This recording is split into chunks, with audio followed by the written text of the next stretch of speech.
Slash public sector, slash public spending by 20 billion over a 3-year period. There's over 1,000 quangos that cost about 6 billion annually, and shut every single one of them next Tuesday.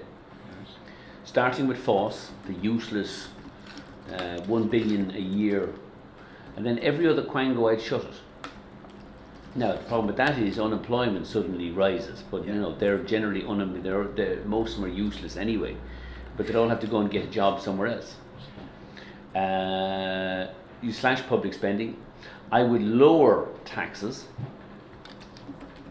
and then I would have a complete sell-off of every semi-state asset there is, and use the money to pay down debt. Slash the dole to, how many counties have we got? 32 counties. It slashed the dole to 64 deputies, 2 per county. Well, actually no, 26 counties, so well, 52, 2 per county. We're not partitionist here, so yeah, 2 per county. We've 3 in Dublin. So shut the Senate complete useless. Yeah. But and then all of this public sector pension scams that go on. Say tomorrow, starting on Monday, it's over. You're all going on defined contribution and pay for it yourselves, like everybody else does in the private sector.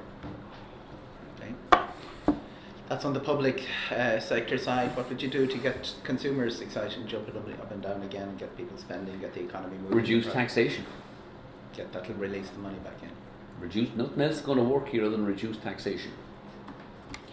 Did you? And by the way, and that's not. I don't care if you don't reduce taxation on the rich. Reduce the tax rates on the middle class and the lower area. But everybody gets pulled into the tax net. If you're on the dole, you're paying 10% tax, and if you don't like it, leave or get a job. A lot of people do leave, and you're the only high earner. You're probably the only high earner in the country. I'd say I'm certainly the biggest taxpayer in the country. Is that figure in the public domain, or do you? No, it's not the public domain. And what do you feel about the guys who fled?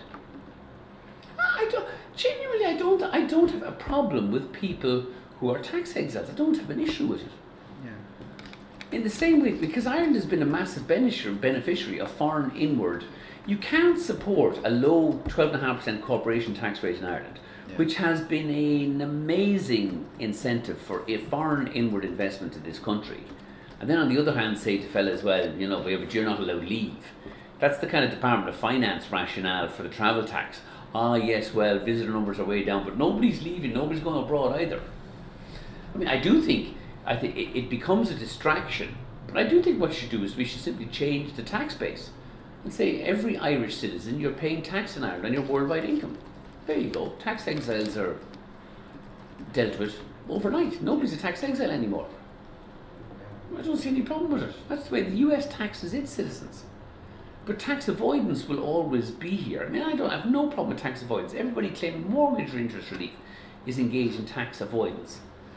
But we should get away from this distraction. You know, if you look at most of the ones, or the high profile ones, most of them employ lots of people in Ireland and invest heavily in Ireland. I don't have a problem with that.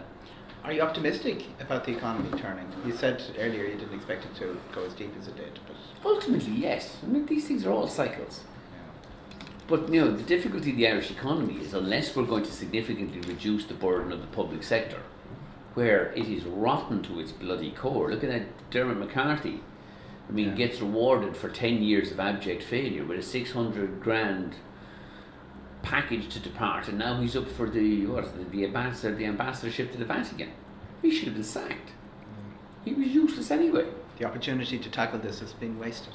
I don't think the opportunity to tackle has been wasted, but it needs to start tomorrow. Kenny should go on TV, say this is worse than we ever thought it was. There's going to be, you know, we're now going to move forward and make Ireland the most competitive economy in Europe. There's huge opportunities for Ireland in this. But the problem is, you know, again, you're equally guilty. You get on the chattering classes on RTE, which is driven entirely by SIPTU and ICTU,